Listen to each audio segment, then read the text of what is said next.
Sean Archer here, guys. Good evening. Bonsoir. It is a nice, cool evening here in Orlando, Florida.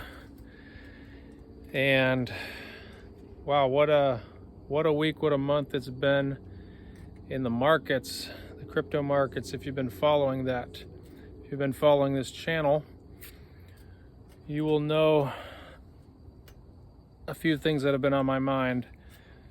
As I was thinking of where things are at, I wanted to define a few definitions and terms that get thrown around in this crypto world. If you're new to this, you're going to probably start hearing a lot of things that you don't know what in the heck people are talking about. And that's okay, because you can still make money without knowing exactly what's what. But one thing I did want to talk about tonight, guys, was Bitcoin dominance and altcoin season. What does that mean? All right off the bat, guys, Bitcoin is the big daddy when it comes to the crypto universe. When Bitcoin is doing well, everything else does well. Bitcoin is the ocean. Everything else is just floating on that ocean. When the tide rises, everything else goes up with it. That would be all the altcoins. So, Bitcoin dominance. If you watch the charts, you will notice that Bitcoin is the first one to move. It goes up, it stabilizes.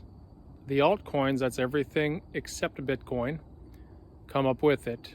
It's kind of this slingshot effect. And it's rarely, ever, almost never the opposite of that. It's never the other way around.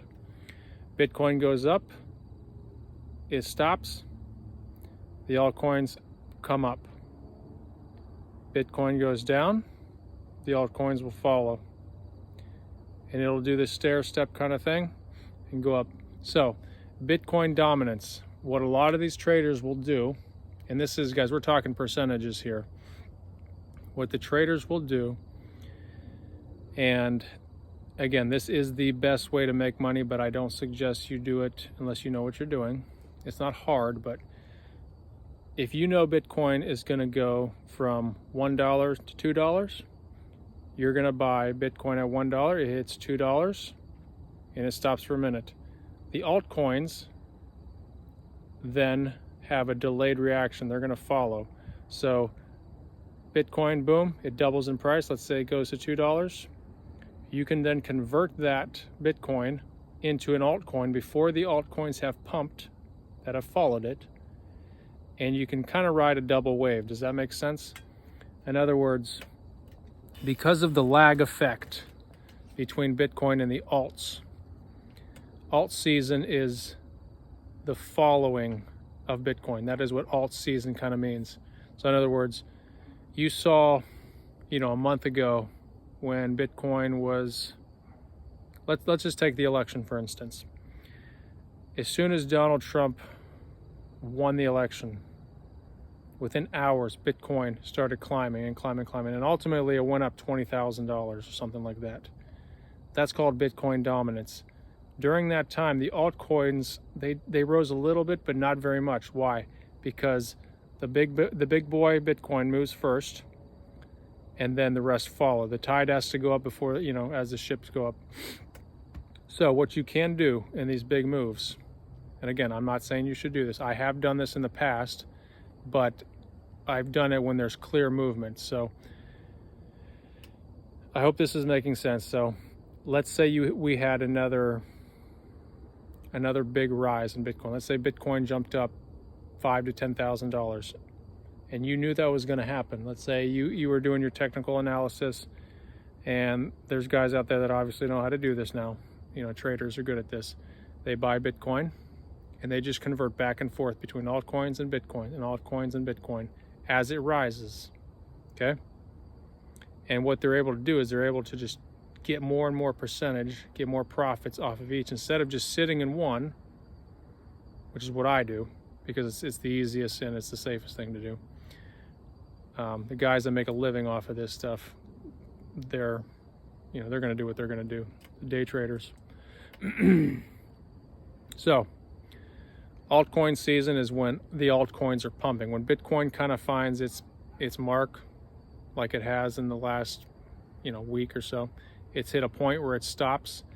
Altcoin season then takes over, and then altcoin season begins to run. Like you saw XRP just go on a tear for 2 weeks. And it'll kind of oscillate back and forth. The pendulum kind of swings to Bitcoin, it goes to altcoins, and then goes back and forth. And it just goes up, back and forth as it climbs. So I hope that was helpful to you guys. Another term is degen. What's a degen? A degenerate. In the crypto world, that basically means the guys that are in there just digging, getting dirty inside of finding these meme coins. They're out there just hustling, getting all kind of airdrops. And again, these are all different terms. If you know what they are, you know what I'm talking about. Basically, they're out there just getting every little advantage possible in the space to try and make money. There's a lot of terms out there. DeFi is one of them. What is DeFi? DeFi just means decentralized finance. All kind of stuff. Guys, if you're new to this, please get on something like CoinGecko. Download the app, go to the website, get on CoinMarketCap. That's the one I use. I prefer that one. Learn what the different technical things are. Learn the supply, circulating supply versus max supply. What does that mean? That means not everything. Bitcoin has a limit. There will only ever be 21 million Bitcoin ever created, ever mined. And we're not going to get into what mining is, but there will only be 21. So there's a fixed supply. In other words, supply and demand, guys, 101. If it's a scarce asset, then that helps. Compared to something like Dogecoin, there can be as many Dogecoin as they want to make or whatever. So there's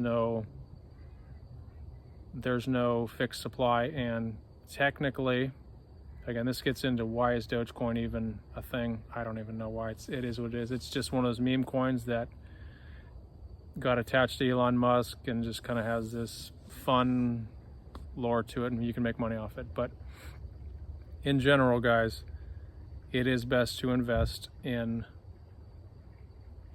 good projects that have a use case and have more or less a fixed supply, or like XRP, have a dwindling supply because there's a burn rate on it. Anyhow, guys, this is getting long.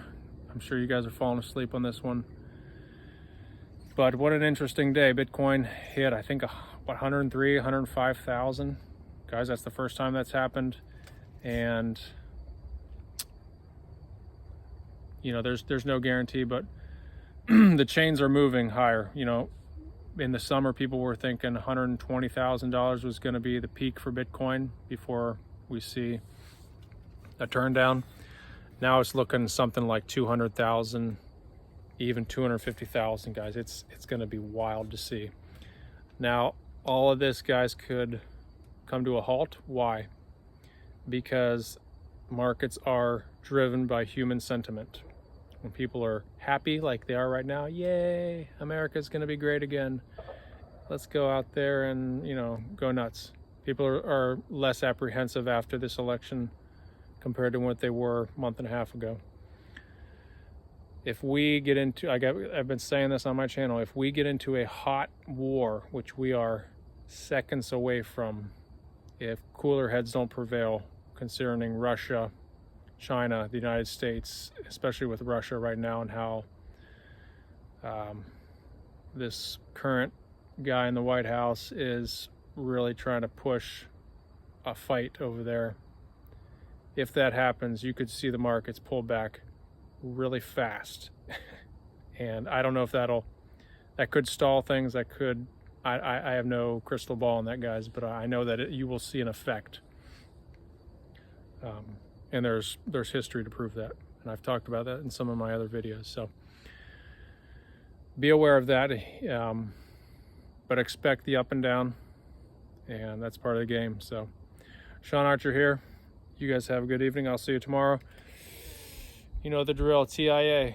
This is America.